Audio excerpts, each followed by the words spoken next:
Okay, so think about this. When was the last time you actually, like, paid for something with cash? Mm, Not Apple Pay, not, tapping your phone, but actual physical dollars and cents. right. It feels like a distant memory, doesn't it? Yeah. Well, today we're going to dive deep into this whole idea of a cashless society, right? Yeah. Is it inevitable? Are we ready for it?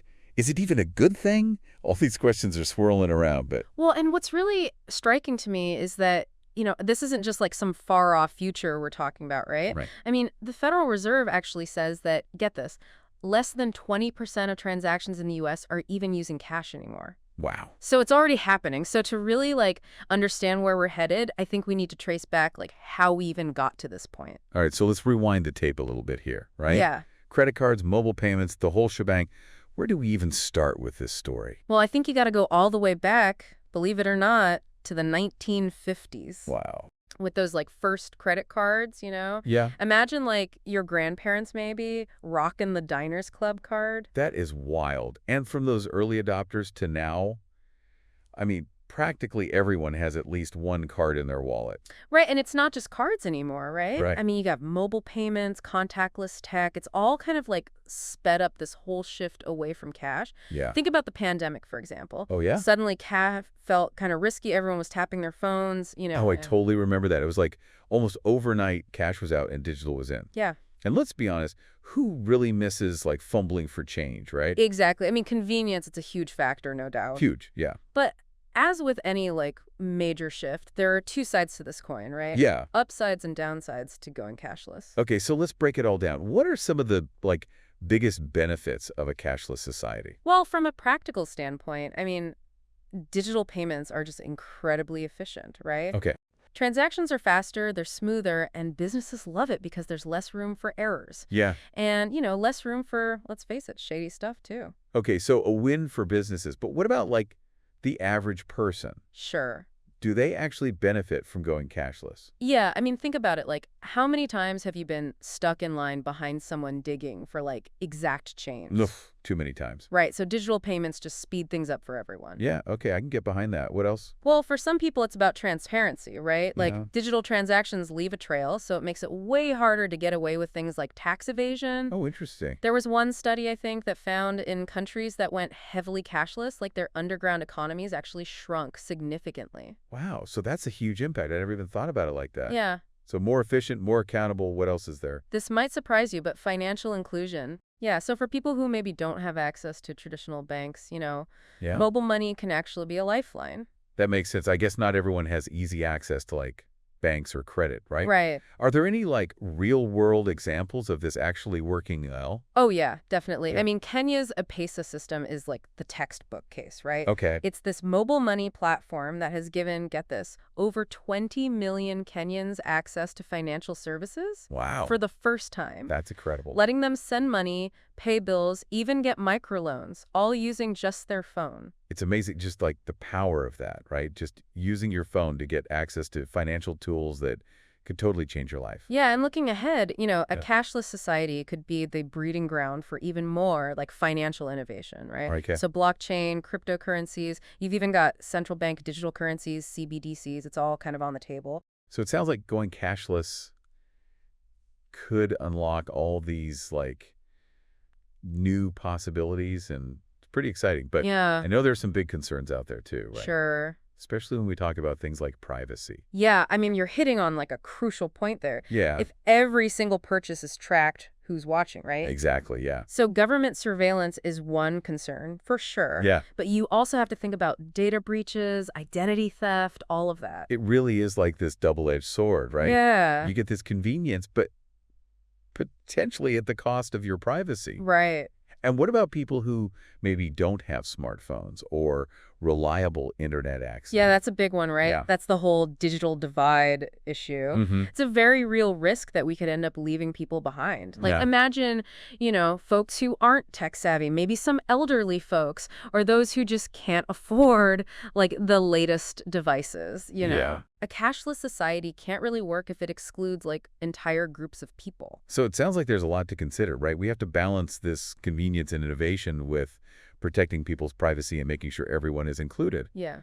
Is there like one right answer here? Honestly, no, I don't think so. Yeah. It's like the global conversation, No easy answers. I mean, take Sweden, for example, though they're almost entirely cashless, Wow. but it's been this gradual transition, right? Yeah. With a lot of careful planning. Yeah. Then you've got China, on the other hand, which is like pushing rapidly towards digital payments with huge adoption of platforms like Alipay. Okay, so very different approaches, but ultimately heading in the same direction. Exactly. The U.S. is kind of somewhere in between, Yeah. still relying on cash, but with digital payments definitely gaining steam. Yeah. I think what's clear is that we're in this transition phase. It's not an overnight switch. It's like this slow dance between cash and digital. We're figuring out the steps as we go. Yeah. But speaking of potential problems, right? What happens when the technology fails? Oh, for sure. What about power outages, system crashes, all of that? You're raising a really valid point there because systems are vulnerable, right? Yeah. I'm sure you've experienced it, like a card reader going down, an app glitching out, Oh, yeah. and suddenly that cash in your pocket doesn't seem so outdated. Oh, absolutely. I've definitely had those moments where it's like, thank goodness I had a backup. Right. Yeah, it makes you realize how important that safety net can be. Especially in emergencies, right? Yeah. Like natural disasters, power outages, cash can actually be the only reliable way to pay. Right? So it's about having options, right? Yeah. Not putting all your eggs in one basket. So maybe the question isn't really cash or cashless. It's how do we find that balance? Exactly. Like, how do we enjoy those digital benefits while also mitigating the risks? Yeah. And that means making sure that no one gets left behind in this whole process. That's a great way to think about it. Progress, but without leaving people behind. Yeah. And I'm sure there are other things that we haven't even thought of, right? Yeah. Like, how does this all affect our spending habits? Yeah, for sure. I mean, like, psychologically, how does this all play out? Yeah, you're right. There's this whole psychological layer to this. Yeah. Because digital payments can be kind of sneaky, right? They Mhm. make it so easy to spend without that, like, tangible feeling of money leaving your hand. Okay, let's dig into that a little bit. What have you learned about this kind of like invisible spending phenomenon? Yeah. Well, it's fascinating. There's actually been studies that have shown people tend to spend more when they're not, like, physically handing over cash. Yeah. It's like there's this, like, mental barrier that's kind of lower. It's that out of sight, out of mind kind of thing, right? Exactly. Swiping a card or tapping your phone just doesn't feel the same as like handing over a $20 bill. Totally. Yeah, there's this, like, psychological disconnect, right? Yeah. You're not seeing your wallet get lighter with each purchase, so it's easier to overspend without even realizing it. Oh, I've definitely been there. Online shopping is like the prime example. Yeah, right? for sure. I'll add things to my cart without a second thought, but if I had to pay with cash, I'd probably hesitate a lot more. Yeah, and digital payments, they can make it harder to even, like, track your spending. It's all just numbers on a screen, right? Yeah. Not tangible bills and coins disappearing from your wallet. So how do we combat this? Are we just like doomed to become mindless spenders in this cashless world? I don't think so. I think awareness is key. Okay. By understanding how these, like, digital payments can subtly influence our behavior, we can actually take steps to be more mindful. So it's not about like demonizing digital payments, Right. but just being more conscious of our spending habits regardless of how we pay. Exactly. It all comes down to good financial hygiene, right? Yeah? Setting budgets, tracking your expenses, and being intentional with your money, those principles apply, whether using cash, a card, a mobile wallet, whatever. Solid advice. Solid advice.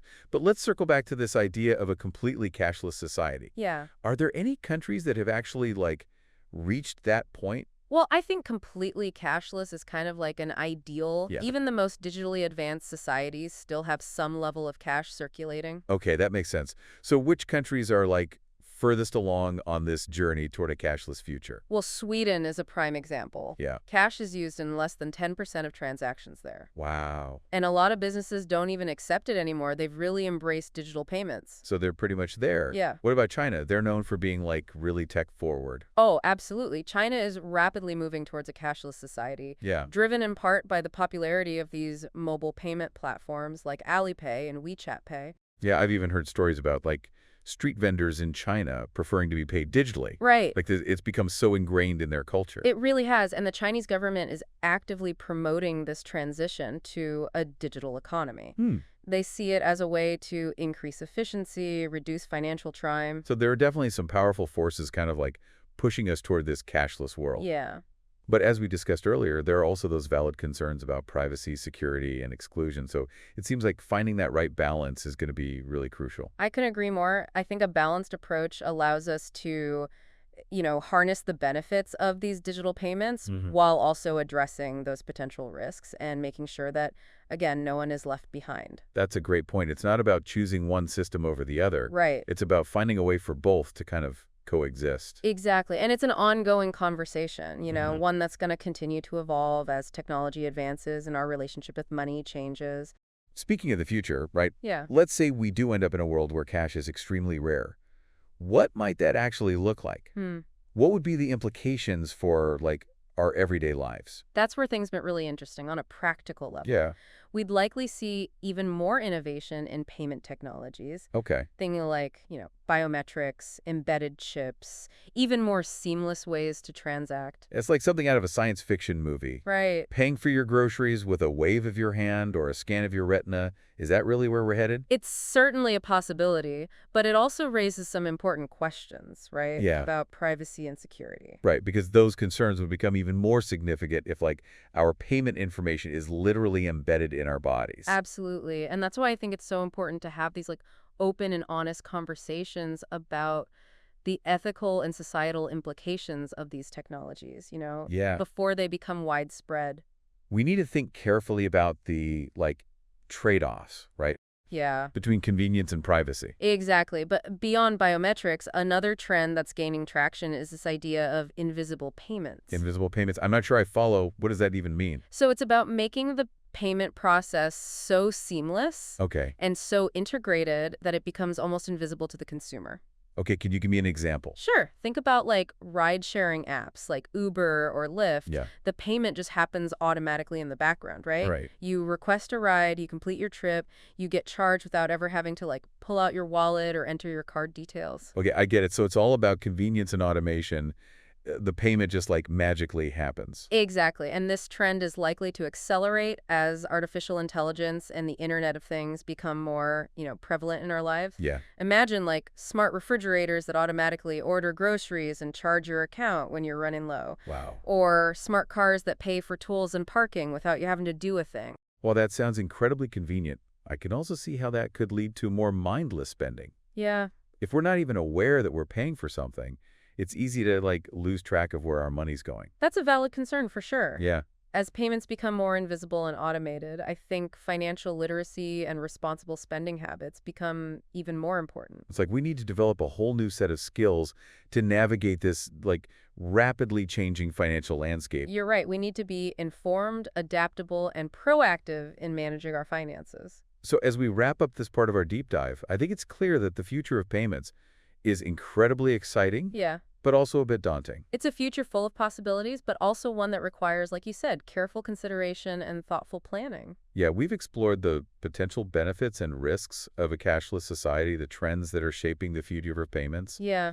and the importance of being, informed and empowered consumers. We've covered a lot of ground, and I hope our listeners feel equipped to navigate this complex and ever-changing landscape. And as always, we encourage you to continue exploring these topics, to ask questions, to challenge assumptions, and to be active participants in shaping the future of money. Because ultimately, the future of payments isn't something that's being done to us. It's something that we're all creating together. That's a great point. So what can people do right now to prepare for this more cashless future? Well, I think there are a few practical steps people can take. Okay. For starters, just familiarize yourself with all those different digital payment options out there. Yeah. Experiment with mobile wallets, contactless cards, online payment platforms. See what works best for you, for your lifestyle. So dip your toes in the water, try different things. Exactly. I know I've been hesitant to really adopt some of those newer payment methods, Sure. but maybe it's time to step out of my comfort zone a bit. I think so. And while you're exploring all that, Yeah. pay attention to the security features of each platform, right? Oh yeah, good point. Use strong passwords, enable two-factor authentication if it's offered, and just be wary of phishing scams. Right.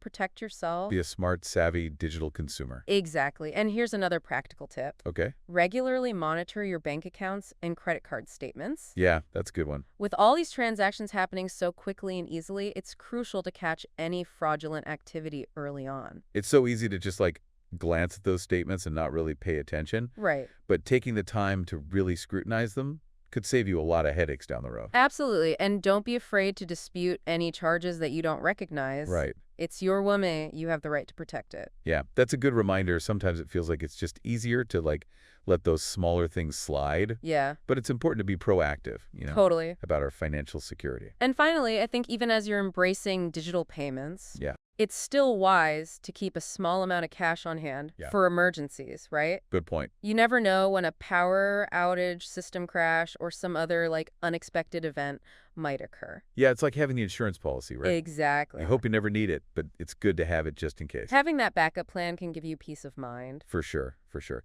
Well, these are all fantastic tips. I feel much more prepared to navigate this whole cashless landscape now. Good. As we wrap up our deep dive today, Yeah. what's the one key takeaway you want to leave our listeners with? I think it's that this transition to a cashless society, it's well underway, Yeah. but it's not a foregone conclusion. The future of money is still being written, Yeah, and we all have a role to play in shaping it. that's a powerful message. It's a reminder that we're not just passive bystanders in this whole technological revolution, right? Right. We have the power to influence how this all unfolds through our choices, our actions, and our voices. Exactly. So be informed, be engaged, and be part of the conversation. Love that. Well, it's been an incredible journey exploring the cashless society with you today. Likewise. Thanks for sharing all your insights. It's been a pleasure. And to our listeners, thank you for joining us on this deep dive. Keep those questions coming, keep exploring, and keep shaping the future of money. Until next time.